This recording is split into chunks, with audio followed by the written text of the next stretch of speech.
that's really a good way to explain the subconscious, is like it'll find any way for you to stay safe. Right.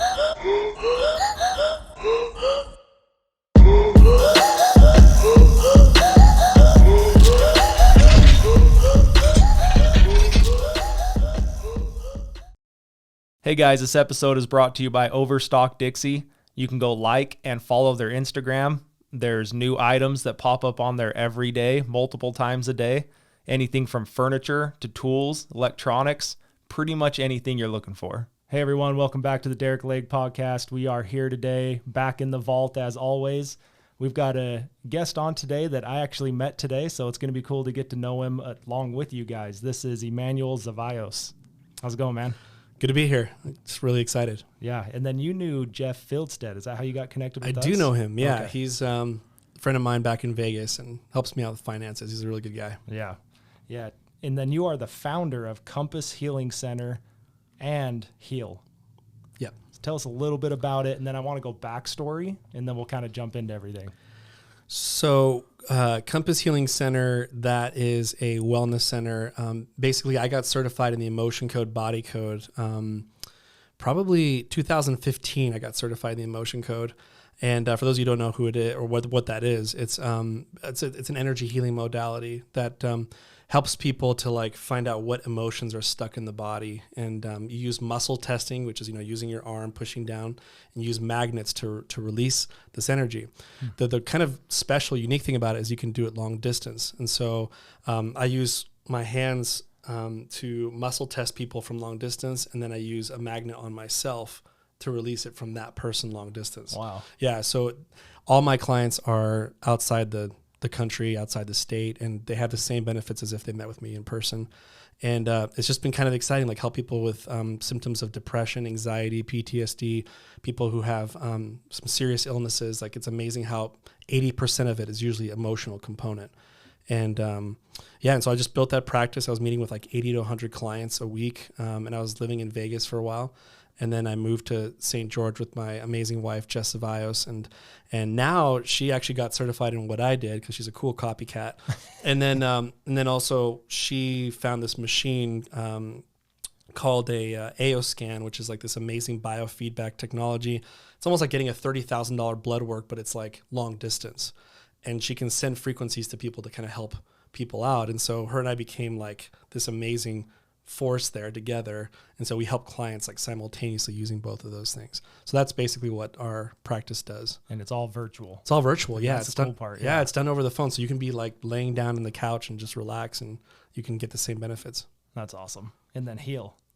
Yeah, so Heal is this is new. This is so new. This is like just 4 weeks ago, because it's kind of like the world has been demanding a way for us to have free expression. I mean, we obviously know what Elon did with Twitter, and it's kind of like a movement towards free expression.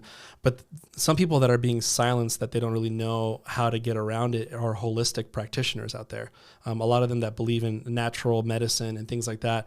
It kind of gets censored a lot because, we have a country and a world that pushes big pharma on you, and they try to push, sort of heroic measures. It's not about kind of like your daily lifestyle, but there's some people like myself who go, this actually works for this. Or for example, what was the big problem with Joe Rogan, ivermectin, like stuff like that. It's like, it becomes a big controversial thing. You get censored. And so people are starting to go to different apps to find out how can they still share truthful information without being banned.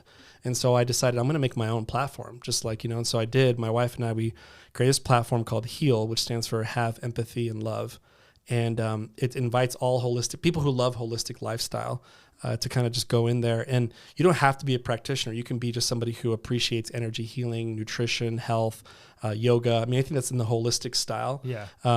We invite everybody to go there. And so, but it's a very unique platform. There's some pretty interesting things that go on in that platform. It's not just any platform. And that's from practitioners to someone that just wants to learn. really. Exactly. Yeah. If you're a fan of the holistic lifestyle, you would love that because there's so many people discussing certain things. It's almost like a Reddit for holistic practitioners. And so you can get like, oh, I want to learn more about this modality or this modality. You could just be a fly in the wall and just learn things. And so, so instead of having multiple groups on Facebook, you can just have it all in one place where everyone's talking. So it's like a party we don't want to stop, you know? But that's what we're doing. But I think what makes it really unique is that I just recently got certified in January with this new modality. And what it does is allows you to work in a group format. So people can opt in into like some form of healing on a 7-day basis. And so we just worked on relationships. We included children who were 17 and under. And it was just beautiful. Like, it was like so many testimonials were coming back of like, my relationship with my daughter is better. She's so much more forgiving and she's so much nicer to her stepfather. And it's just like, you can opt into that. It's like an option, you know. You go on Facebook, there's no option to heal holistically there. You're just there. You leave your baggage on there. You take off, you know. And so I wanted to provide something more cutting edge, something where it's like, hey, you know what? What if I need help in I'm always fatigued and tired all the time. You know, what if you got 7 days of consecutive healing on that, and all of a sudden you have energy, and you're still on a platform that appreciates your growth. And then those 7 days is content that you've uploaded on there, or what's the 7 days? Yeah. So 7 days is kind of like, I have to go through sort of with this certification. It taught me how to sort of activate this, basically a ton of healing modalities to work together towards someone. So it's not just the work that I typically do. It's using multiple things at the same time. And it goes a lot deeper because people write their intentions down. When you have a group of people that write their 3 intentions or 2 intentions in the present tense, there's something magical that happens when I kind of like put a theme to that healing. And so everyone's kind of like beating in the same drum, and they're all getting it from different places. But on top of that, I add like a meditation on Monday. I do a conscious integration video on Wednesday. Like because if I give you an abundance healing, but you're like, what's a stock? Like, what's a stock market? You know, you want to know the conscious side. What can you do actively to become abundant? So I make a conscious video too. So there's kind of like more add-ons that I add on there just to help them out. Just not just them receiving these healings, you know, on a regular basis. So that's cool, man. Yeah. So how does someone find that? Is it just on Google? Yeah, or actually, just if you go on just go on Google or go to your web browser, go to multilayeredhealing.com. Okay. You'll find it there, and that's how you can get free access there. Awesome. And then Mal will put that on everything too. So all of our content should have that on there. All right, man, let's jump a little bit back.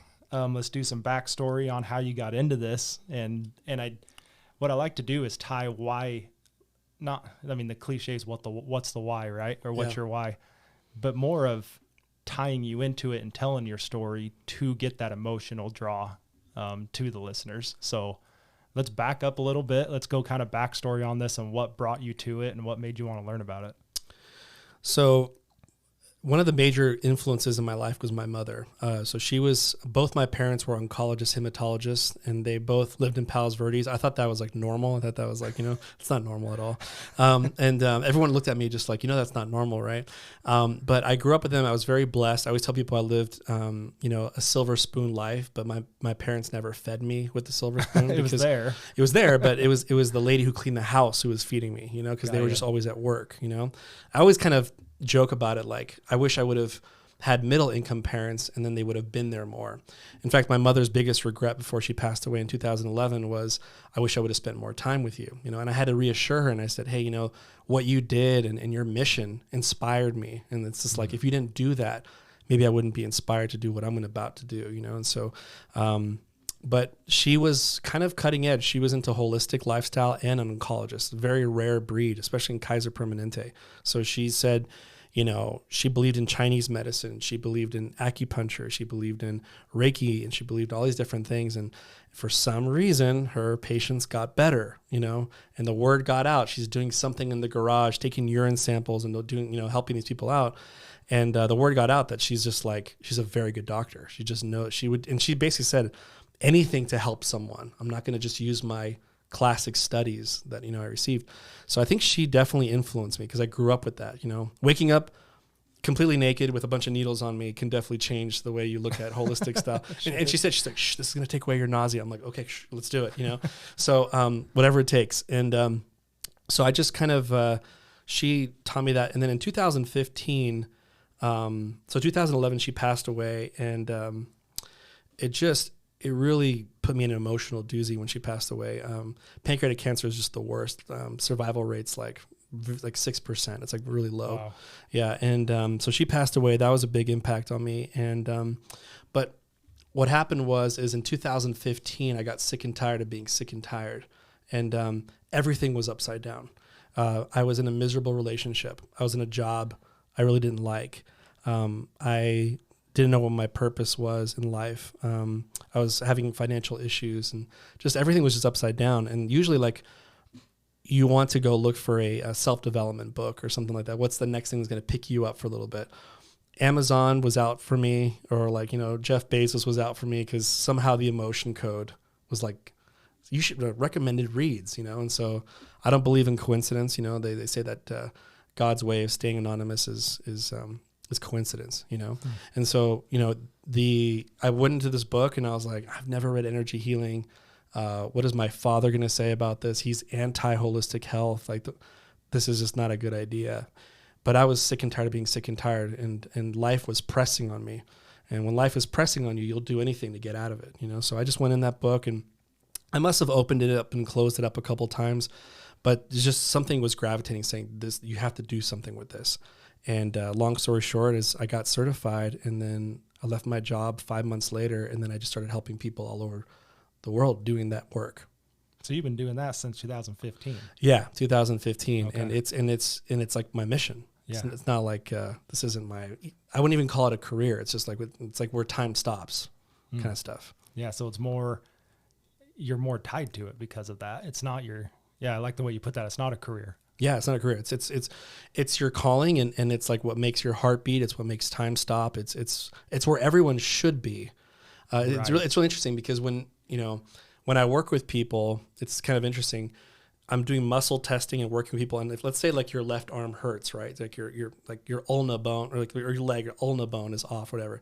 It's interesting, actually, in terminology of muscle testing. When you muscle test someone, it means their ulna bone is not happy, which means it's not doing what it's supposed to do. So it's kind of interesting how the body is teaching us something. It's like, if you're misaligned, then you are unhappy. Your body can't function properly. Same thing with you not finding your mission. You can't be happy unless you are, like, aligned. And so it's kind of like the body's teaching us in some sort of way. That's cool, man. So you've been doing that about 7 years, right? Yeah, give or take. Right? Yeah, 7 years. 7 years. And then you've been doing a podcast as well. And I think it's cool because you were doing podcasts before podcasts were cool. Yeah. you know, I mean, you were the Joe Rogan of doing this kind of stuff. Yeah. Yeah, it was, the first ticket was, I watched, it's so funny how, like, why you would start something, because some people think, like, there's some amazing epiphany that shows up and says, this is, sometimes it's not. Sometimes it's just, like, out of necessity, you needed to do it. So when I went on YouTube, the Dr. Bradley Nelson, he's the founder of the Emotion Code, Body Code. And he only certifies you, or what? Yeah. His company Discover Healing, it certifies you. Okay. Yeah. And so what's interesting is, so I got certified under him, and I kind of went under his wing a little bit, because I created a training program to help practitioners go full time. It was called the Healer Success Guide. And basically I told him, I said, we should be at 500,000 practitioners. Why are we at 5,000? If this is such an amazing modality, we should be in the hundreds of thousands. I'm like, it's because they don't know how to market themselves. Like, just because you're a good energy healer, it doesn't mean you're good at talking to people and getting out there. In fact, I believe some of the most talented energy healers on the planet will never be known, because they're too scared. There's just too much fear. And it's sad, it's almost like Jimi Hendrix passing away and no one ever hearing a recording of him. It's just tragic, And so, so I told him, I said, I have a program that I can show you from A to Z how I went full time. And he's like, let me fly you out, or let me meet you. And so he kind of took me under his wing, and I started kind of listening to the founder who created it, and I learned a lot. And that's when my business went even stronger, just because I got to, like, what I heard, I put it out on video. Uh-huh. And one of the major concerns, and I know you're a man, I'm a man, but you know how it is like, men are not really in touch with their feelings. It's more women. That's what they always talk about. The feminine energy is starting to rise in the world, because we need that energy. It's that caring, loving, compassionate, introverting as in regards to looking inside what's going on. Men don't like to look inside. We like to look outside and seek for things and see that's where the answer is. The answer has always been in the inside. And so this woman said, hey, my husband's not into this stuff. How do I get them into this? And that's when the light bulb came out. I was like, wait a minute, I'll just make a YouTube video. I look like a regular guy. I'm not wearing a veil over my face. You know, I'm not wearing a weird hat. I'm not wearing a toga. So I could just explain myself. I look like a regular guy. Maybe they'll relate to me. Yeah. That's really the beginning of my YouTube channel. Okay. Is because the men who were not open to energy healing, and I needed to find a way to access them. And the only way was just me seeing a regular, at the time, married guy, just talking normal and just saying, this isn't woo-woo stuff. This is real stuff, and it can change your life. Yeah, I think you're 100% right, because there's not that judgment towards it, or people aren't projecting their own insecurities. Yep. They can just see you. Oh, maybe I'll listen to him, see what he's got to say. And then when you put that out there, they would be more open to receive it. Exactly. And so that would make total sense. And what's interesting about the energy healing world is that when you look at certain terminology, so obviously we have like the conscious brain and we have the subconscious brain. Mm-hmm. The subconscious brain it acknowledges certain words that maybe the conscious brain doesn't know. So for example, if I mention a word like trapped emotion, so you may not have heard that word before, but your subconscious is like now ringing a bell, going like, for some reason, I feel like I have one of those, you know? Or if I say heart wall, you might say, never heard of it. But if I muscle tested you and pushed down your arm right now, if I went over there right now and said, do you have a heart wall? And I never gave you the definition of it, how crazy would it be if your arm was strong saying that I do have one? And you're like, what? How is that? How is my body telling you that I have one? And I don't even know what it is. Sure. See, so that's what made it easier for me, because when I went on YouTube, it's almost like it's not a marketing shtick, you know, because your body is recognizing it subconsciously. So it keeps people's attention up, you see? So I can be as boring as I want to be, but for some reason, people always keep an ear out to me, because there's like, why did he mention trapped emotions and heart wall? I feel like that I'm remembering something that I have. And so that's what makes it kind of interesting. So I was not afraid to make these videos, because I knew that, that subconscious will pay attention to my words, even if they don't know what I'm talking about. Yeah, it just pulls that connection in automatically. Yeah. And without them even understanding or knowing why. Yeah, I always tell people that when it comes to spiritual things, it's not really learning, it's remembering. Yeah, it's like you've heard this before, and that's why it sounds familiar. It's not that it's because people love using that word. The new age word is like, it resonates with me. But let's get real with what it really is. It's really like your soul remembers that you've learned this before. Yeah. And that's but we call it resonating. Sure. Just to not freak anybody out. That's cool. I mean, that to have you explain that, and you explain it so, I don't know if basic's the right word, but like in common English, right? You know what I mean? And so like, I've heard people talk about it before. I have friends that have talked about it before, and the verbiage or the language is just so different from anything I'm used to hearing. Yeah. I'm just kind of like, yeah, dude, that's awesome that's for you, you know, but maybe it's not for me. Right. You go this way, I go this way. Yeah. And like, not that I have any judgment or like or dislike them anymore or any less. Right. But the way you talk about it, it's just like, no, this is happening.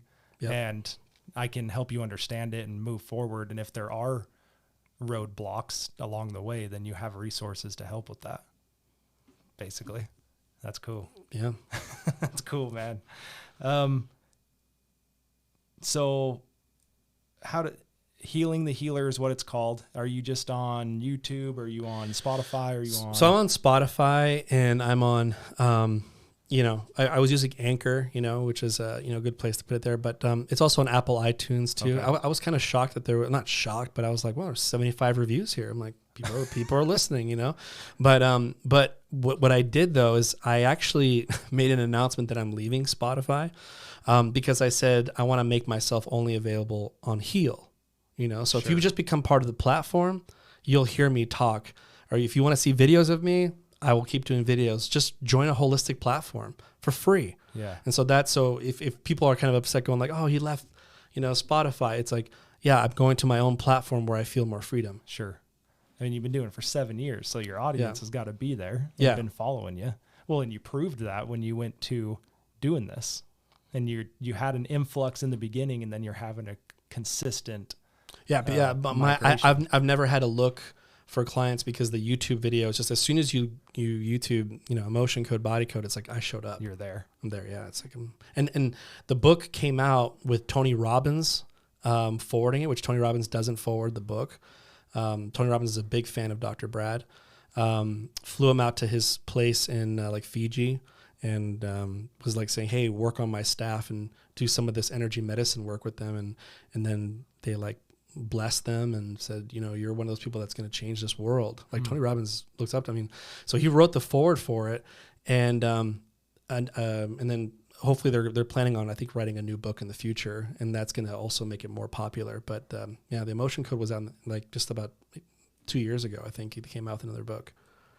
The emotion code. Yeah, that's a life-changing book. And I tell people this is a very bold statement, but it's the second most powerful, impacting book I've read, just below the Bible. And that's a very bold statement, sure. but you need to know. There's this really cool saying that I like to say is that, I don't want to get preachy or anything like that, but Jesus Christ never had an identity crisis. He knew who he was before he came here. He knew who he was when he came, and then he knew where he was going. And when you're that liberated, then you can serve. And I always thought about it, I'm just like, yeah, he didn't have an identity crisis. And the reason why we're here on this earth dealing with all this stuff is an identity crisis. We really don't know who we are. So the emotion code opens up this like body system that we have, this amazing body that you don't think we have a tune-up system. Like we make tune-up system for cars, but we're not going to make it for our own body. Like we're not going to be able to, like we don't have an inner universe that's waiting for us to be tapped into. Like you got to be kidding me. So to know yourself really is to tap into like the emotion code talks about. It's like, do you know that your body generates these emotions? It's like, we should know that back in kindergarten. Yeah. Because now we're suffering now because of the ignorance that they didn't teach us the right things. So do you think that's what it is ignorance? Or Absolutely. do you think that there's anything pointing it away from that? I really feel like we are distracted by the 40-40-40, rule, which is, work at a job, for 40 years, to retire on 40% of what you couldn't live off, anyway, work 40 hours a week for 40 years. And then, we've all heard that rule, but it's almost like, it's like you have to, there's a saying where it says that you need to stop and smell the roses and see what you're all about first. And most people don't do that. We're not taught in school to just be like, do you know who you are? Like I would have done identity 101, like, and even just in any religion or faith, just, hey, like you're divine. Like, just, can you know that earlier, not later? Because you need to know that. Like, this isn't just get money and die. Right. And then the second step is like, did you know you're producing these emotions that are causing disease? I mean, look at it all around us. There's disease everywhere. And if you knew that it was 80% emotional, wouldn't it be smart to tap into that? Absolutely. But people aren't. So then now we're suffering with disease. Beautiful people are dying now. I'll tell you a really good example. Christopher Reeve, obviously we know him, right? Paraplegic. Mm-hmm. I think he's like the Superman, and people can fight me for it. It's fine. But I think like he was such an amazing Superman. Like he was like the most righteous one. Like he's just like a good guy, His wife died of lung cancer. If you look in the emotion code chart, the lung produces grief. And so it's these balls of energy the size of a tennis ball to a cantaloupe. Because you've had that moment, right, where like you're crying or you're angry. If you notice, isn't there a time where it stops and you're like, hey, I'm like over crying now, Or you're angry, you're just like, like I'm over it. Sure. I've always wondered, like, where is that clock that tells you stop crying, stop angry? Now this will make more sense to you. Your body's producing these emotional energies the size of a tennis ball cantaloupe, and it's processing through your body. As soon as it leaves your body, you're not feeling it anymore. You're done. But if it's an overcharged emotion, it's super heavy, it gets stuck in the body. And that's called a trapped emotion. So what Dr. Brad says, the Western world doesn't know why the wife of Christopher Reeve died of lung cancer so quickly. There's no ancestral lung cancer. There's no smoking. Why she die? Western world, clueless. Dr. Brad, I know what it is. It's how many of us would grieve if you married somebody who was athletic and amazing and model-esque as Christopher Reeve to see him become a paraplegic? You would start grieving. So soon after he became that, she passed away pretty quickly. So his theory is that she produced so many trapped emotions that affected her lungs, and it created disease, and it created cancer, and she passed away. See, so it makes way more sense in the body code world of like how your body really works, of why someone passed away.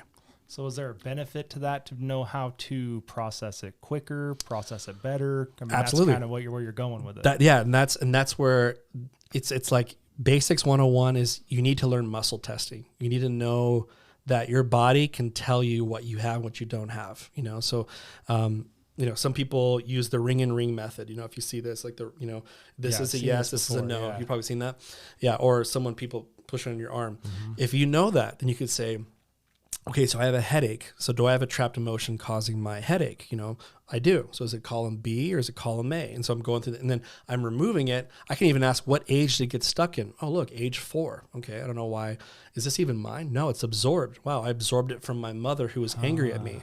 And that anger is still in my body, and that's why I easily get angry. It's not even mine. So it gets very interesting. And then in the emotion code, it also talks about inherited emotions. So your great-great-great-great-great-grandfather who lost his farm, the reason why you're stuck in business and you feel fear is because he lost his farm and he worked his butt off up there. And now that energy went all the way down to you. And every time you try to do a business, like something stops you. And they did that on a test for rats. Like they put it in a maze. I don't know who made the idea to shock rats. It's not fair, but they would shock the mother rat in the certain part of the maze, and they would take her out. And then once they took her out, she had a baby. They put the baby in the same maze, and when it went in there, all of a sudden the baby got stuck in the same area that the mom got shocked in because it felt something.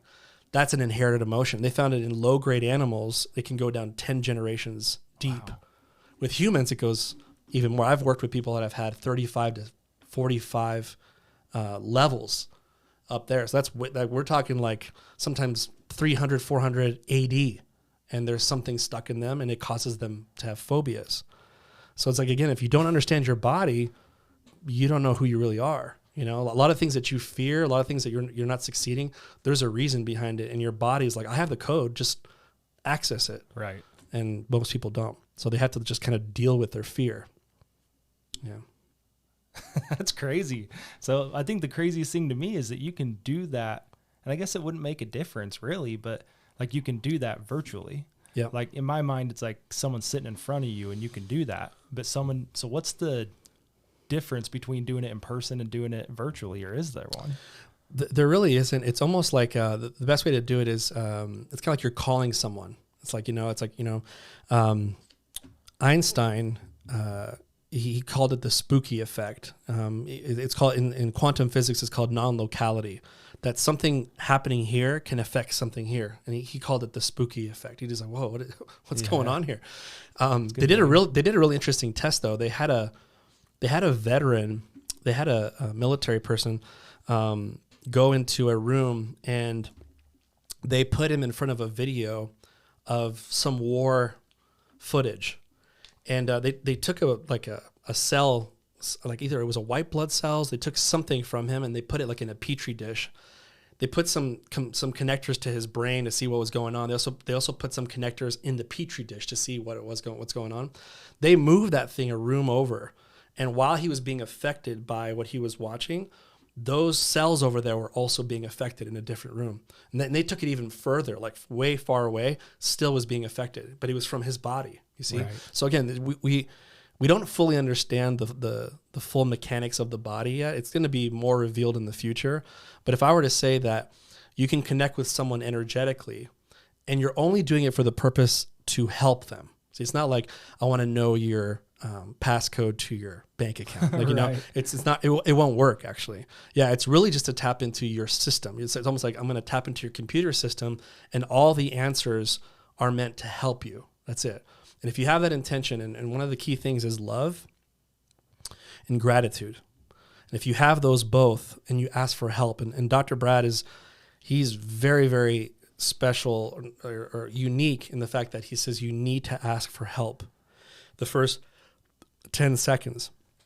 So I don't care if they're Buddhist, they're Jewish, they're atheist, agnostic.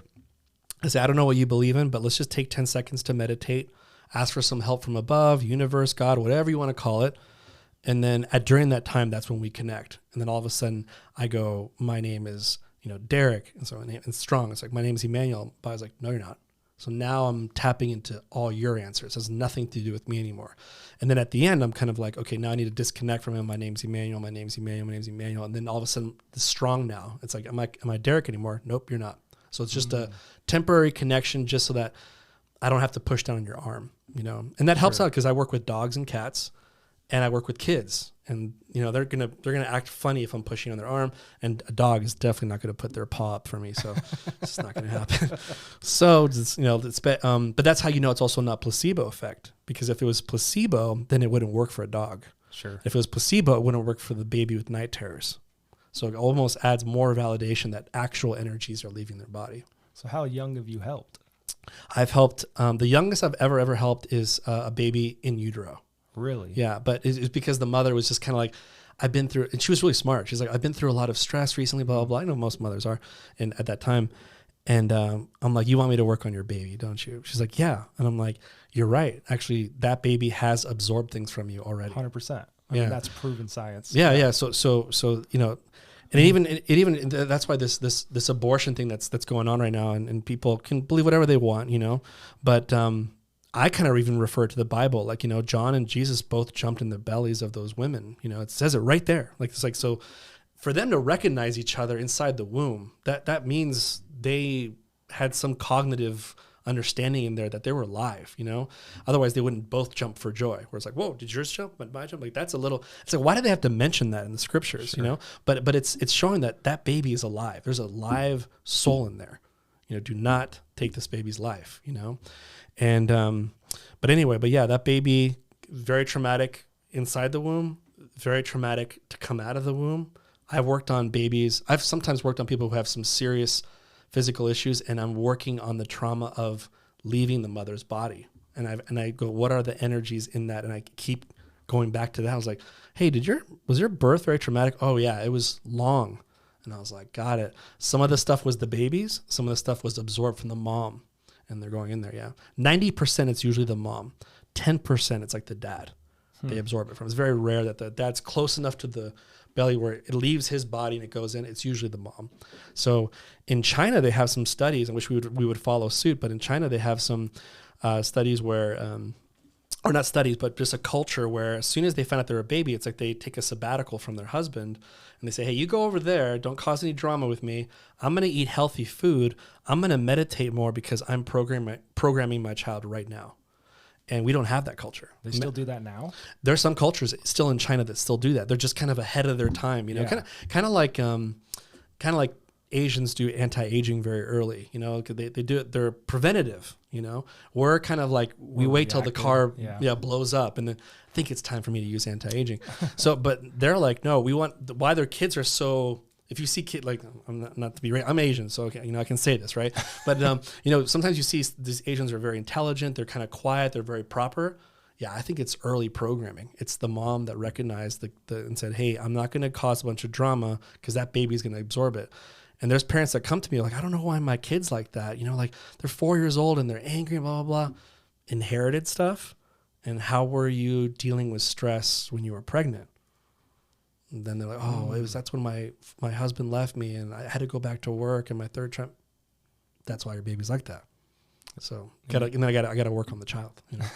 That I could totally understand that. I have one kid. I have an 18-month-old, and it's funny because we are always like, oh, he gets that from you. Oh, he gets that from you, right? Oh yeah, my wife and I. We do that too. That's crazy. Do we all do this? Like, it's like that's that your gene or my gene? Right. Yeah. I'm always, and then when he's very active. My wife's very active. I'm active during work, which could be most of the day. But when I'm not working, I'm chill because I'm going all the time. Right. And so when I get home, I'm usually just hanging out. Like even I'm like a lot of times I'm on a computer learning something, going through different things. My mind switches from things about every, 21, 30 days. Right. I'm on to something else and I'm 2 feet in on something else and something else. Right. So my wife's very physically active. She exercises pretty much every day. She mountain bikes, road bikes, climbs, rappels, all that stuff. Oh, wow. And now our son, which he's a boy, I think a lot of boys are, but he's very, very active. He's always climbing around, always moving through things, always doing stuff. And I'm always like, yeah, he gets that from you. So I backstory that to say this story. So he's the first 6 months, he did not sleep very well at all. And that's me. Like, I don't sleep very well, a few hours at a time here and there type of thing. My wife's like, she'll sleep through World War III, you know. Hard for you to get to sleep or hard to stay Both. asleep? Oh, Yeah, both. But she's like minutes, boom, she's out. And she's out for 8 hours, you know, or whatever. I mean, there's no waking her up. Yeah. And she'll be so out. She talks a lot. We'll have conversations, and I didn't know that she was asleep, and she has no recollection of them like the next day. Yeah. Right.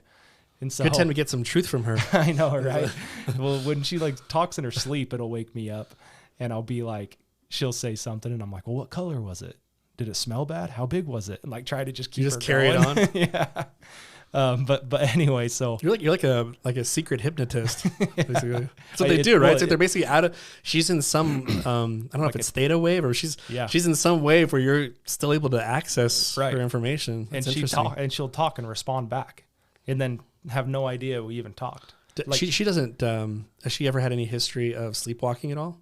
Not that I'm aware of. That'd be interesting to see if she has had experience. I'll have to ask her. But so our son in the beginning was like never slept, always crying. That's me, right? I'm never sleep and I cry. Right. But now he sleeps like 11, 12 hours. And my wife goes to bed very earlier. I think most of her family does. I know her mom and younger siblings do. They all go to sleep very early and then wake up very early. Oh yeah. And I'm the opposite. Yep. I go to sleep at, late 10 to midnight every night. Yep. And if I got to get up at 6, I'm like not thrilled. Yeah. Yeah. And now he's swapped. And so now he'll sleep 12 hours. So he'll go to sleep at 7:00. But man, he's up at 6:00 every day. Like if he's sleeping past 6, we go make sure he's still breathing, Yeah. And because that's not normal behavior if he sleeps past 6. Yeah. And then my wife the other day, so he's crying. We're waking up. It's a Sunday, I think. And she turns to me and she's like, why can't he just sleep past 6? And I turn and I say, I've been saying that for 10 years. And she's like, he's only 1.5. I'm like, I'm talking about you. I was like, you never sleep past 6. And so that is funny. But it's made me like draw parallels with him. And I'm sure everyone does this. I'm a new dad, right? I've only been doing this 18 months, but like I see things that he does and I'm like, that's me. And then I see things that he does and I'm like, that's my wife. And it's been interesting to me to watch that and see him change. And so I've seen things where like, okay, that's definitely me. And then, within a reasonable amount of time, he 180s and I'm like, oh, that's definitely my wife. And my wife and I are very opposite in a lot of things. And so it's easy to point out, right? Yeah. There's not a lot of similarities there. Right. But yeah, opposites attract. Yeah, that's what they say. Yeah. I make the joke that she resisted our relationship for a long time. So nice. It took me a while to convince her. It's going good now though. We're 10 years in December. So congratulations. It'll be, she's expecting a trip, I'm sure. So I'll have to plan something. Anyway, dude, back to you. I think the stuff for kids is extremely important. When Jeff Fieldstead was on, he even talked about some exercises he does with his kids in the mornings or maybe it was before they went to sleep, but he did it daily. And I think about that stuff with William, my son, and I'm not like what is it where you like have your saying you say every day? A mantra. Affirmations. Yeah.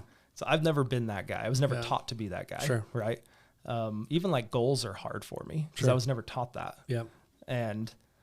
But I think about with Will, when I sit there with him, I'm like, man, you're so smart, man. And like, everyone's always like, oh, my kid's so smart. Look at what he did. Right. Yeah. But like just voicing that to him and telling him, oh, like, I'm always like, dude, you're the cutest boy ever. You're so smart. You're so active. And planting some of that into him and having him hear it now and growing up knowing that stuff's a fact. Yeah. I think it just goes back to kind of that programming but consciously doing it, I guess is what I'm getting at. Like, I think you can kind of tweak that personality if you consciously do it instead of like we talked before we got on. like Mallory had mentioned, what'd you say? I'm so shy. What'd you say, Mal? Yeah. Yeah, you're so shy. I grew up a little bit shy, yeah. Yeah, I grew up shy, and Yeah. I was always, I'm just a talker. That's just who I am. Yep. You know, but when you start identifying as that, which I do, Right. and so I feel like there's a little bit of programming that you can give your kids instead of just having to roll the dice. Yeah, no, absolutely. And what happens though is like trapped emotions beget more trapped emotions. So for example, let's say your wife feels low self-esteem a lot. So this little kid absorbed low self-esteem in the womb. It's only time before you start noticing that he starts questioning the value he provides. And then if he does it himself really well, he'll make his own low self-esteem energy and it'll go into his body. And then it may wake up an inherited low self-esteem that his great-great-great-grandfather had. And see, all of a sudden you'll see, it's almost like, so what's interesting is cancer's in your body, right? And it just awakens. Like if you put it in enough acidity, then the cancer cells awaken. But it's always technically there, the cancer cells. So it's the same thing with inherited stuff. It's like it's sitting there inside of your body. Something will happen to you in your life where you wake it up. And now you're dealing with an emotional monster that's not really you. See? And so, but that's what I'm saying, when you do positive programming, yeah, it absolutely helps because then he's feeling less of what the trapped emotions that are already inside of him that he gained in the womb. You see? One day it'd be great to remove that from him just so that he, like in the future, it's just, because what happens is like, for people like, for example, Jeff, feels sad, amazing programmer for the conscious brain. He's just pro. I mean, the dude works on his head, and you can override the subconscious for a very long time. Here's the problem though, sometimes is that, for example, you've heard wealthy people being miserable. See, like, let me ask you that question. Like, give me your theory on like what's one reason, and I'll tell you a theory that you'll be like, oh, I never thought about that. But what's your theory of why would a wealthy person be miserable?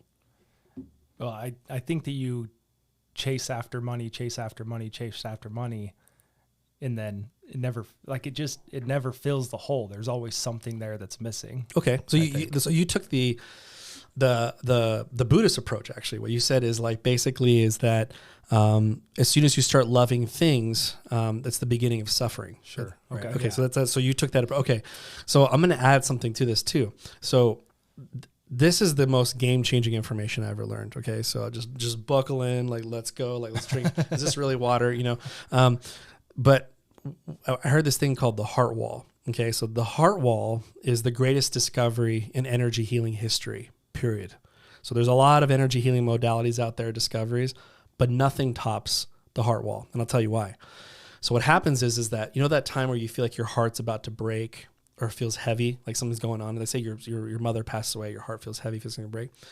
A lot of people don't know this, but we're like one step closer to broken heart syndrome, BHS, which, if you ask a cardiologist, like a Mayo Clinic cardiologist, maybe 10 years ago, he'll say, oh yeah, maybe some major artery is not working and that's why you got broken heart syndrome, Now, if you talk to even the more modern times, it was very pro-Western, they'll still say this now. They'll say, it's emotional stress or a death in the family or a breakup can actually cause this. They'll actually admit the emotional component, which is like mind-blowing that doctors are now talking about it. So be careful with the people that's why sometimes when someone passes away, their wife passes away really quickly afterwards. It's usually BHS. It's broken heart syndrome. Every day someone dies of it. What's happening is the inside of your heart, the tendons are being stretched and pulled, and it will rip, and the heart will collapse. And Isn't that the Purkinje fiber? I think so. Okay. I think so. I'm in here like, I think that's right. Sorry to interject. No. I'm glad you did. No, so then the heart collapses, right? So the question is, what prevents you from it collapsing? So the body will. This is an amazing system we have. The body will take a trapped emotion that you already made or it's inherited, and will place it over the heart to protect it, to stop it from breaking. That's called a heart wall. The good news is you lived another day. The bad news is you have a heart wall. So here are the symptoms of the heart wall. Okay, these are the 5 symptoms. Number 1, lowers your energy. If you keep stacking these bad boys, and it's kind of sad, babies have heart walls. I remember I worked on a kid who was numb, like 15 years old, numb, can't feel anything, could do anything he wants because he doesn't feel anything, just desensitized. In the womb, I found so many heart walls. And I had to ask the mother, I was like, hey, like a lot of heart walls in the womb. Like, what happened to you? It's like, oh, I'm not his mom. I'm like, okay, he's adopted. It's like, yeah. Who's the mom? Oh, a mom was a meth addict who was physically abused while she was having him in the womb. Makes sense. Yeah. So this kid is getting heart walls in the womb, comes out already numb. And then who knows what happened to him, with that type of mother. I don't know when he was adopted, but the point is you stack these walls. So here are the 5 symptoms. Number 1, low energy. It's just hard to get energy, Number 2 is lack of clarity of your mission in life. That's a big one, and you may be doing your mission right now, but that doesn't mean you're receiving the highest elation that you could be if you had no heart wall. So you could have way more joy while you're doing what you love doing. Number 3, when people give you love and affection, you're like, I see it. I just don't feel it like I used to. So that call it desensitized a little bit, So that's why relationships don't work. That's why there's such a high divorce rate. You're sending blanks to people and they can't feel it.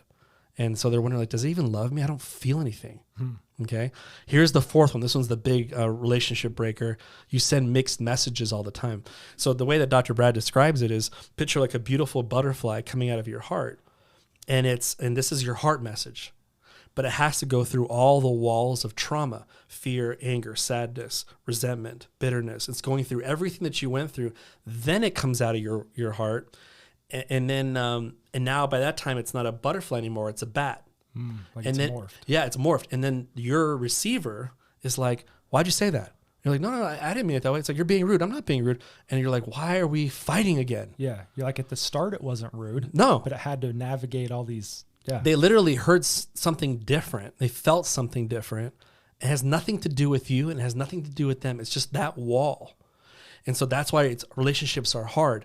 In fact, I can bet anything your wife probably has a heart wall. So not only are you sending mixed messages to her, but she may not be feeling as much love as she could feel with you. You see? So that's, again, your relationship could go 2.0 with that, And the last thing is it can also block abundance, financial abundance. Because if you think about it, what's the most attractive thing for a person to have? Number 1 is they know how to receive love, they know how to give love, and they know their mission in life. If you find a person that has those 3 elements, game over. Game over. Those are the 3 stars that you can put in there. So imagine this. So now let's get back. And by the way, that can also cause depression, anxiety, and triggers. So that's 8 symptoms of the heart wall. That's why Dr. Brad said this is the greatest discovery. If you can clear people's heart wall, it's almost like being reborn. So I always used to ask people all the time, I'd say, what's the difference between a kid and an adult? Why does the kid see brighter colors? Why are the rainbows brighter? Why is the day never end? What is that? Oh, it's because the kid's ignorant. False. It's not because the kid's ignorant. It's opposite. Yeah. It's because the kid feels more than you feel because he doesn't have a heart wall. You do. So it's like the sun isn't dimmer. It's just that you're in a bomb shelter, so the sun seems dim. So that's the answer to the question, is why is the multimillionaire unhappy? It's because he's living in a bomb shelter inside his mansion, and he can't feel what he earned. So, can you imagine the trauma a millionaire has to go through to get to becoming who he was? Sure. People betrayed him. Lawyers destroyed him. His wife left him. 3rd marriage. It's like he's been through some stuff. Guess what he's creating? Wall after wall after wall. He's not feeling the same way he felt when he was a kid. So that's why when he gets there, he's like, this isn't what I thought it was going to be. Sure. That's what Dr. Brad would say. So I'm just saying this is like a theory that makes more sense to me, So do you think everybody would have a heart wall? There's a high percentage of it. I mean, I would imagine. It's kind of strange to say this, and hopefully people are open-minded when they hear this, but I guess Dr. Brad collectively asked the world, how much is it? It's like 93% people have one. Everybody goes through some sort of issue or trauma or stress or whatever. So I could imagine that would be accurate. The only person that he said that didn't have any trapped emotions or heart walls or anything, and he was just kind of shocked. He's just like, he has nothing. he says, don't get all, he was on stage when he said this. He's like, okay, don't get all excited to see who this person was, but let's just say he had no hair and he had an orange robe and he lived in the forest. So he's like, just don't have it there, because you wake up and you just meditate 24 hours a day. You don't have to deal with the toxic pollution of the speed of the race. You don't have to deal with probably a cataclysmic relationship. It's just you're not really in the ecosystem. You're not in the matrix. Sure. But if you're in the matrix, your heart's going to get hurt. And the question is are you healing it, or are you just finding ways to cope with it?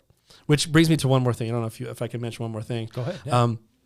So you probably have some friends, and I have some friends too, that like maybe have an addictive personality. Sure. Right? They like need, it's not like I want to go four-wheeling. It's like they need to go four-wheeling. And we're in St. George, right? So and you wonder like, what is that? Why do you have this, like you need to have it? Or if you don't do something, there's this kind of like overbearing guilt going on. So let me explain to you what that is in the body. He found it. It's called seeking heart energy. So, and this makes sense. Watch, it'll make sense for you why people have it. And this causes a ton of stuff, like addiction to pornography, addiction to negative thoughts, addicted to bad food, yelling at people, the gym, anything. It's just kind of addictive, destructive, too much, It's because the body found a way to compensate for the numbness of your heart. So there's this thing called seeking heart energy, and it's like a black hole. And it's just trying to like find anything to compensate for what? Numbness. And so I've removed that from people.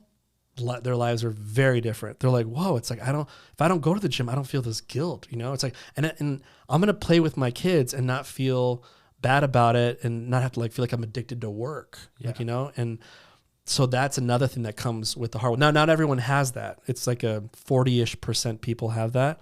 But if you know anyone that's like addicted to stuff, is like needs something, he probably has, number one, a heart wall. You have to have a heart wall to create that seeking heart. You can't have this without that.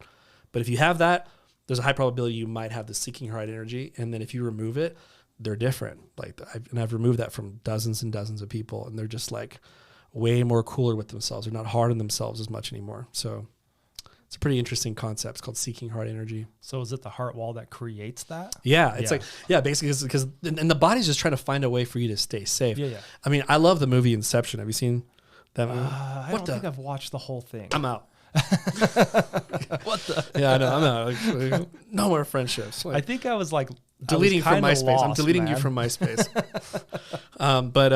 So there was a part. There's a really super powerful part.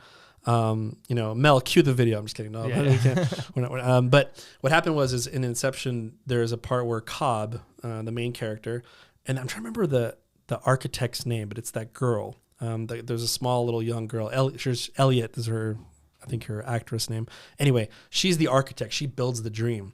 And it's so interesting how he brings her into his dream, and they're walking around in Paris, and all of a sudden, people start bumping into her. And she's like, what the heck? These are just people that probably Cobb has seen in the world, and the subconscious memorizes people. And you might not even like physically seen them, but their subconscious sees it, So these like really random people just walking in the city, right? Makes perfect sense. His subconscious can create that. So she's walking along, and then she gets bumped, and she's like, hey, can you tell your people to like stop bumping into me? He's like, I can't. It's like, it's my subconscious. And afterwards they attack her, because it's like, if she keeps messing around with his subconscious, like creating new stairs and making these new mirrors, they look at her like foreign, and they destroy her. And they did. They started all ganging up on her, and they started holding her, and she's like, get him off me, get him off. That's really a good way to explain the subconscious, is like, it'll find any way for you to stay safe. Right. So if for example, I'll just mention this one example. If you have problems losing weight, okay, this is a key session that you need to do with the body code, would be, do you feel safe losing weight? And if I muscle test most people, guess what their body says? No. Well, why not? Because when you did have that weight, there were certain traumas that were happening to you. Maybe that you attracted the horrible narcissistic boyfriend. So that adipose tissue in your body is to prevent you from attracting another narcissistic person in your life. Or if, like, for example, you had a very toxic family, and you were kind of just skinny back then, in your mind, they're just like, you don't want to attract a new toxic family. No, stay little bit on the chubby side to not attract that old family. You're like, but that's my childhood. But that's how your subconscious works. It relates, what were you going through when you were in that set weight? Okay, I'm not putting you in that set weight because I'll protect you from bringing that. So I have work on that, and then all of a sudden the person who I'm working with starts losing weight. Like they were doing everything right. It's that person who's like frustrated, that's doing like eating right, exercising right, and they're like, I don't see any results. They don't feel safe losing weight. The next level of healing would probably be like, are there any weight or organ or gland or issues that are going, gallbladder, thyroid, stuff like that. But one of the major ones is like, do you feel safe? So that goes with relationships too. If you sabotage relationships, you probably don't feel safe with relationships. Financial money, you have problems with money. Do you feel safe with financial abundance? Your body goes, nope. Then you're walking around with your arms crossed, wondering why money never shows up. What I do is I help people to open up their arms, and now they can grab. And then I go, do you want to go stronger? Do you want to make your arms stronger so you can hold more? Then that's when there's more sessions. It's kind of like I make your arm buffer energetically, buffer to hold on to things. But usually most people are walking around like this, and they're wondering why opportunities just keep passing by them. It's because they're kind of putting off this vibe, like, I have too much trauma with money. Don't offer me an opportunity. And that's terrible. It's awful, yeah. But it's just your subconscious trying to protect you. But it's, again, that's why I was saying the Emotion Code is such a good book to read, because it's like we need to understand our emotional body. If you don't, it's like you're missing out on like what life has to offer you, because your body could be sabotaging you. But it means well, but it just sabotaging you. And do you have kids? Yeah. I've got 4 kids. So I tend to kind of shift some of these conversations to being a dad and having kids. Yeah. And that's part of the reason I really did this. Like in the beginning, I was like, it'd be cool to sit down with some of my friends and some people around town and just get stories and let people know that there's a community here and we're trying to help, or this thing, this person went through this and maybe it helps that person. And then as I kind of went on, I thought, this is kind of like a cool video blog. If anything ever happened to me, that my son could go back and watch, I love that. And that is so cool. And then I've kind of like started tweaking conversations to, well, so what do you do with kids? Type of scenario. But so my question is, where you were talking about financial, how did you put it, when you had your arms folded? Oh yeah. Not safety. Yeah. Like to have lack of safety with money. Yeah. So does that get programmed into kids? Do you think that gets passed down? Mm-hmm. What's your thought on that? Yeah. So the answer is yes. So children, depending on what they see in the home, it programs them early. So, and sometimes it's kind of the misinterpretation of what's really happening. Cause you know how it is with parents, there's like adult conversations and then there's kid conversations. But sometimes where we really hurt ourselves is they listen in on an adult conversation, and then there's no interpretation. Sure. That's where they get the shaft. Because, for example, my mom, she was talking about like, we don't talk about money in this house, right? That was like a half sentence that should have been finished, but that became a download for me that I shouldn't have received, which was money is bad. Money is evil. So whenever I had money, guess what I did? I always gave it away. So 17 or 24, if I had any money, I was like trying to find ways to be broke. I'm like, here you go, man. Here, I'll let you borrow some money. Like, hey, you got this? I'll get you this gift. No, it's like, I would just find ways to get rid of it. So I could be like, 2 reasons. I make my mom proud, or I feel safe, So those get programmed pretty early. There's a thing in the body code called Post-Hypnotic Suggestions. I don't know if you've heard of that.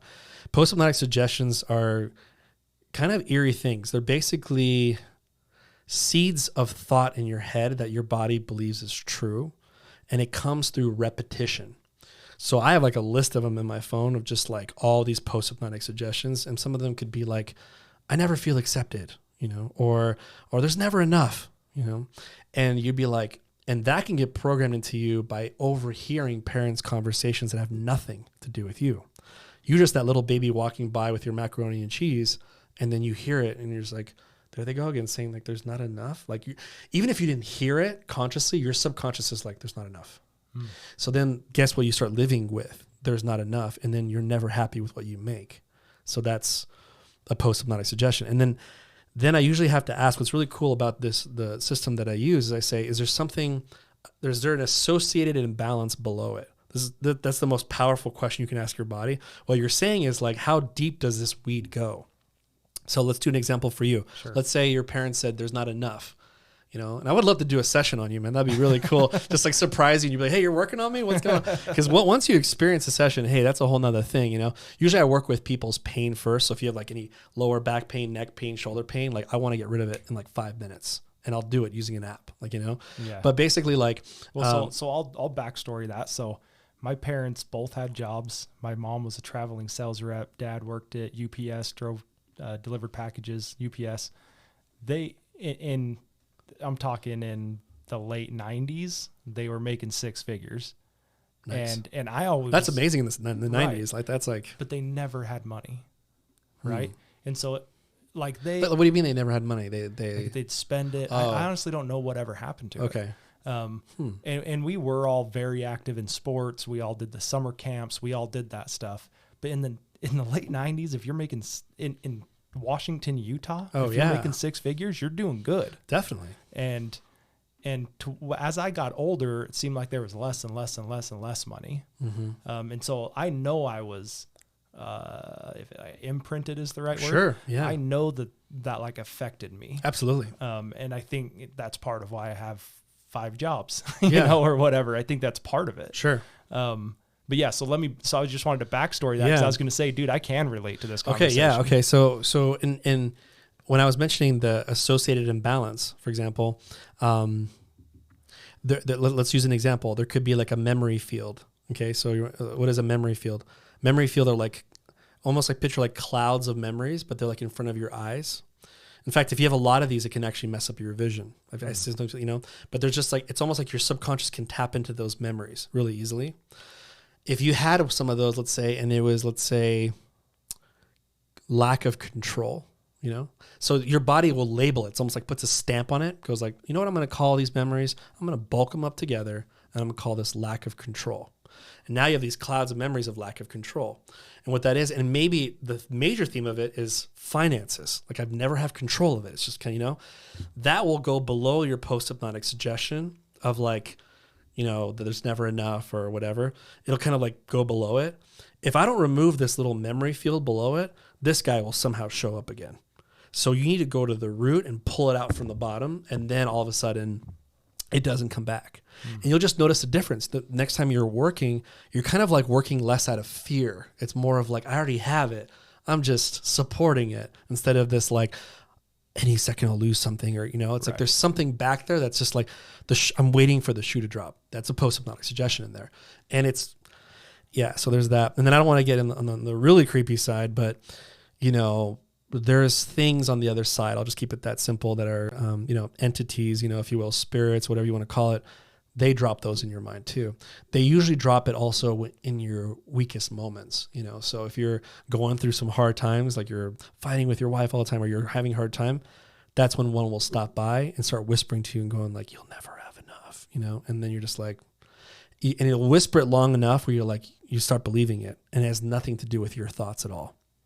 Yeah. And so these thoughts, these posts can cause depression, can cause sabotage, can cause a ton of stuff. And so I remove them from clients all the time, and their perspective changes, because you can make affirmations all the time. Like, Jeff probably really good at that, but if your subconscious is saying that's not true, that's where you get into problems. That's why Rhonda Byrne, if you're hearing me right now, Rhonda, I'm not going to fight with you, but, who did The Secret, which is the law of attraction opened up self-development in a whole new way. Sure. Absolutely. However, there is a missing chapter that says you have to align yourself energetically with the goals. Because if you have a great-great-great-grandfather who lost $1 million and that energy's in you, I don't care how much you visualize, it's still going to affect you somehow. So you have to match it. So on that, I had this earlier and we kind of moved past it and I just didn't bring it up because I didn't want to stop the flow. I'm talking too much. No. I love it. I'm just trying to absorb it and take it in, because I've heard these conversations before, but I've never had a one-on-one with someone that knows as much as you. So I've appreciated it, to be honest. But what I'm curious of is, so I have 3 older brothers and a little sister. And so when those things get passed on, are they passed on to all 5 of us? Great question. Sometimes yes, sometimes no. And the practitioner working with you can actually find out who it got passed down to. Okay. Yeah. And it's kind of crazy. I'll go kind of spiritual on you just for 1 second here. There's something that's super powerful that I just gives me a lot of hope. Dr. Brad will go up on stage and he'll muscle test someone and he'll be, oh, you have an inherited emotion. And usually he only goes 3 levels up. And then after that, he starts doing numbers. What I mean by that is he'll be like, did this come from your mother? Yes. Your father? No. Okay. So this is your mom. Does it go beyond your mom? It does. Okay. So this is your father or your grandmother? Okay. Grandmother. There it is, strong. See, so he's testing it. He goes, does it go beyond your grandmother? Oh, wow. Okay. Does it go to her mother? No, it goes to her father. So now it went mother, mother, father. So he'll just say, there's no pattern to this, is there? Arm goes down. Okay, cool. So now who knows how it goes up? Just random at this point. Sometimes it'll go, but there are sometimes where it goes mother, father, mother, and it'll go like a zigzag. Sometimes it'll go father, father, father, father, and go all the way up, you know? This one obviously is an example of no order. But then he'll say, okay, so how far does it go up? 5 levels, 10 levels, 15, 17, 18, 19 generations. Okay. What's really powerful that I've seen him do is he'll be like, the generational people will show up on stage. I know this sounds kind of mind-blowing, but he'll actually ask the body, because the subconscious can see things you can't see. So that even the invisible stuff, you know, we just see with our eyes, but it's very low perception, but our subconscious can see everything. Like if you wanted to, for example, muscle test, if you, let's say you see a vitamin, a supplement, you can muscle test if that supplement's good for you. And you've only seen it within a millisecond of that TV commercial. Yeah. And so your subconscious can like see everything. It can access the all information, you know, it'll say, hey, do you have 26 people that are here? Like, are they here? You know, the arm will actually test positive. And the person who's there is like, what is going on here? And here's what's crazy. He'll say, are they over there in that corner? And arm will go, no. It's like, are they in that corner? Are they seated in the row up there? No. Are they around us right here? Test positive. So he's like, so he would make kind of a joke. I would say, everyone give them a round of applause because they're probably not used to it. And he's just giving them a round of applause because the spirits are just kind of like, why are they applauding us? You know? And then he'll be like, all right, cool. Let's just release them. And then he released it. And then he says, okay, do you have one anymore? No. And now he says, now, do you think they're here? The guy's like, I don't know. He's like, are they still here? Arm goes down. He's like, I don't know. They always leave. They're just busy. But how validating is it that they show up from the other side of the veil just to receive the healing? Like they want to see their great grandkids and be like, whoa, like you're the one that took this away from me. Like, thank you. You know, and then just like, and then them seeing other family members, they're like, my father's here, like my son's here. Like that's a beautiful reunion. And then I'll tell you something that blew my mind away. And this is where you probably think I'm crazy and never invite me back. But, he said that he used to, some people have the gift of discernment, you know, it's in the scriptures where, you know, you can like see things from the other side, you know? But it's made to be used as a tool though. It's like to help you. It's not to show off, you know, it's like meant for a tool, you know. What's interesting is that Dr. Brad basically said, I'm looking for people that can see other people on the other side. And if you're here, if you can just tell me what you've seen while I'm working up here. So here this is, to me, was mind blowing. There's 2 discoveries that he found by having this, like, I think she was like a Native American person. She was just sitting in the back watching everything. I guess she had that gift. And she's like, you have no idea what's happening when you're working up there. He's like, what's going on? He's like, first of all, when you guys pray and ask for help, he's like, there's always someone that shows up on their side and someone that always shows up on your side. Sometimes it's 2 behind you from your family. Sometimes it's 2 behind them. It's just, they're just there to help, you know? He's like, okay. So he's having people from his side show up. Yeah, his side show up. Yeah, and then on their side show up, you know? And so I thought that was really interesting. And he's like, sometimes just 1 behind you, sometimes it's 2 for the other person too, you know? But he says, what's really interesting, when you release an inherited one, he's like, I saw all these children show up out of nowhere. And he's like, and they were all just cheering for joy. And Brad's like, who are they? And he's like, people that are unborn. Like they're happy that they don't have to get this generational curse that would have gone to them if you didn't clear it from that person. And he even muscle tested how many people are truly getting affected when he clears it. You think it's just the 25 people plus you and your kids, which would be like, you know, 26, like maybe 29, you know, around there. He's like, but the tree goes like this, if you think about it, right? So then he one time muscle tested and it was like 750 something plus people Makes sense, right? It's kind of like the branch goes out like that. Yeah. So he's like, you're doing so much work for those that have passed on, and they have, baggage. A lot of Christians believe like once you go over there, it's like peace and joy. It's like, no, you bring your personality over there. You bring your memories over there. Nothing is lost. It's all in the data bank. And that's why that psychic Tyler Henry that, I actually watched his show on Netflix. It's interesting how like they're very aware of us, of our feelings, and they're very open to let them know that, hey, we hurt over here when you. So it's not all peace and joy over there. They feel for us, and vice versa. They don't like it when we don't move on with their life.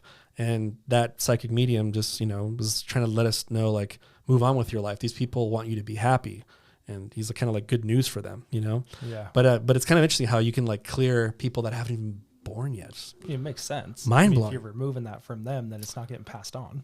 Exactly. Yeah. And these people were like, we were part of their line. We're going to come to them, and we're not going to be affected by it, So can someone clear this without knowing it? Are there the people that, do you get what I mean? Like, is it something that has to be a practice that's this formal, or can people work through it and get past it themselves? Yeah. So the emotion code was made to be a manual for yourself. Okay. He even kind of talked about, I don't know if he talked about it in his book, but he mentioned something like he wanted it in such a simple like process of how to remove them that somebody from a native land could find like a Ziploc bag and the books in it, open it up, read it himself, and he's only 16, and then go to his tribe and heal his tribe. That's what his goal was. I got it.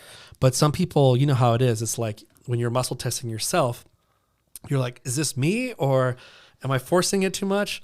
That's why they hire people like me. And I'm like non-biased. I don't know who you are. Right. I don't know anything about your family. But when I start talking to them and I tell you, okay, this came at 28, 26, you'll start going like a flash of memory will show up in your mind. You'll be like, wait a minute. I'm like 26. Wait, that's when I broke up with that's exactly when I broke up with my ex-girlfriend, And I'll be like, is that what it is? It is. Okay, cool. All right, so let's just remove it. So it's kind of like, it's every time I meet with someone brand new, I'm all about the ages. I get ages because I just want them to know, look, this is real.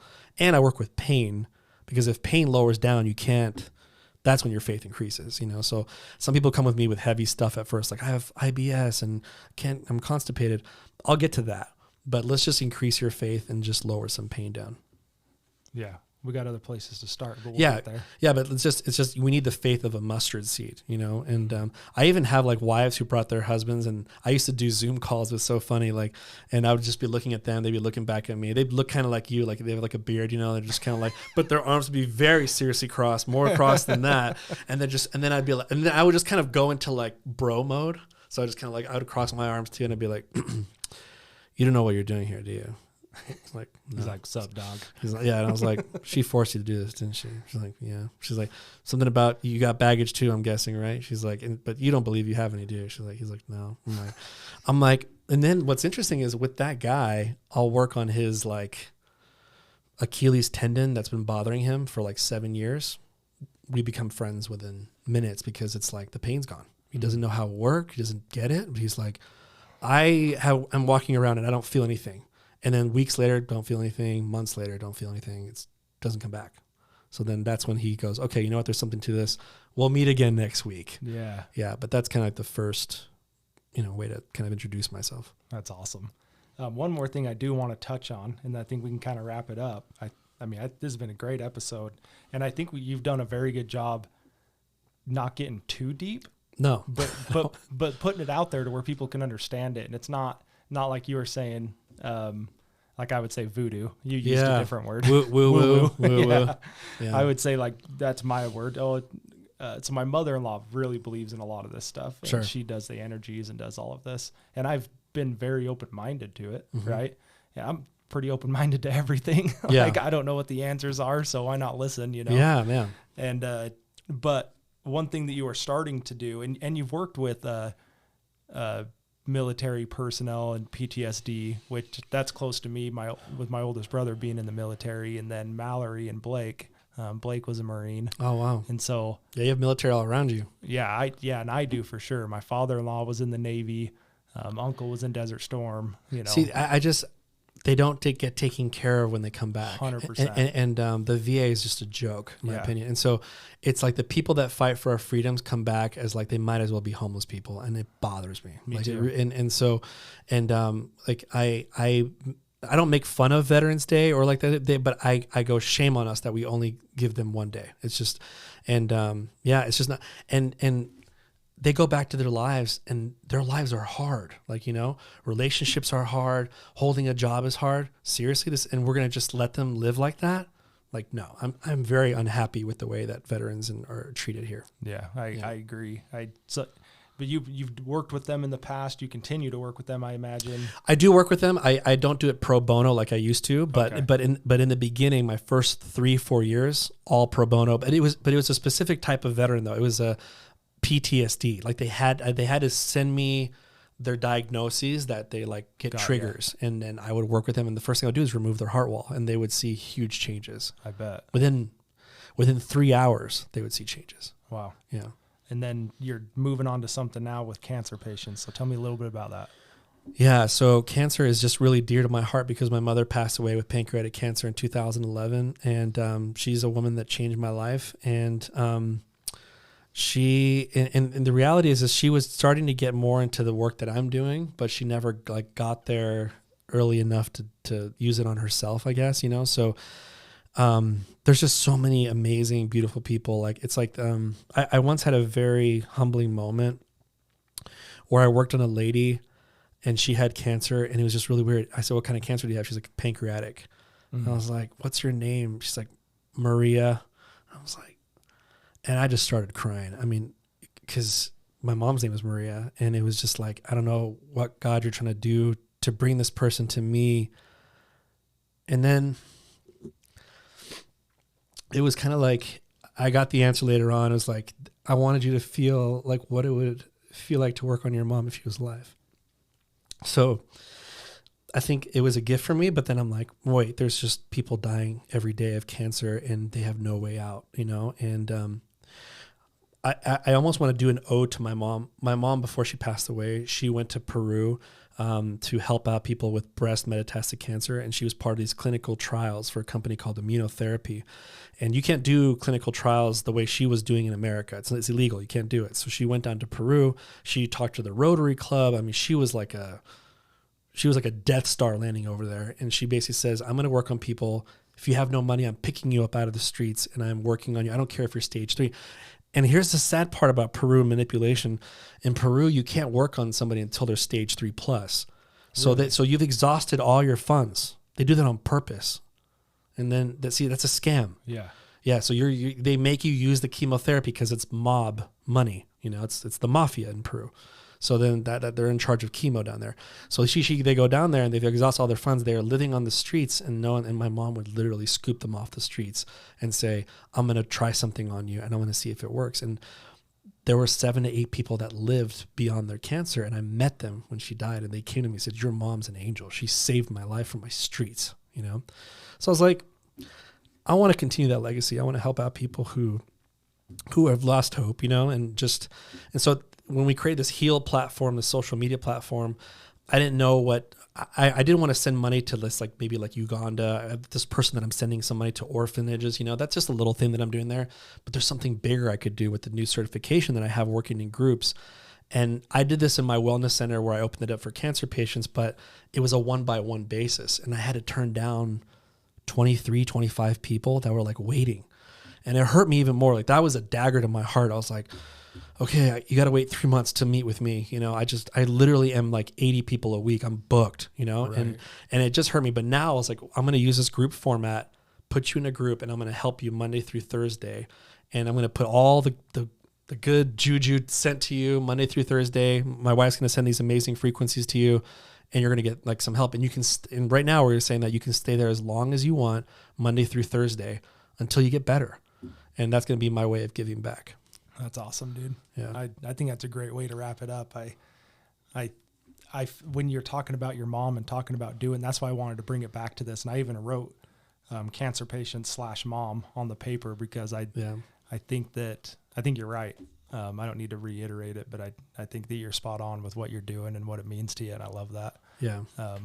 yeah, I thanks for coming, man. I mean, you've opened up my mind. I've had a little bit of this in the past throughout my life, hearing about these treatment options, but I probably won't let you work on me because I think I have most of these things you're talking about. It'll be fun. It'll be fun. You're like fun. Low energy. I'm like Derek. You're like lack of clarity. I'm like, that's probably me. That's why I have 5 jobs and not one. I'm like, you don't feel love. I'm like, oh, I do feel love. I can say that I have that. But as you're talking about these things and you're like lower back, shoulders, and I'm like, oh yeah, dude, these are on me. Yeah. I'll hook you up, man. You brought me over here. I'll give you a free session. All right, we're gonna do it when the camera's off. Yeah, I know. All right, man. I really appreciate you coming. This has been fun. Yeah, I great. wrote down a ton of notes, so something I can reflect back on. Yeah, thanks for having me here.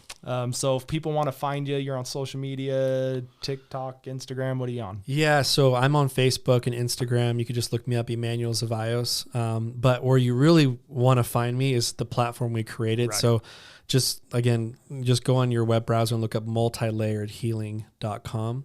And that's where my wife and I are basically hanging out. I mean, we've kind of like took an exit out of Facebook, and I'm just providing a lot of value there. So, sure. Yeah. All right, man. Well, episode 48. That was fun. I appreciate it. It's great being here. Thank you.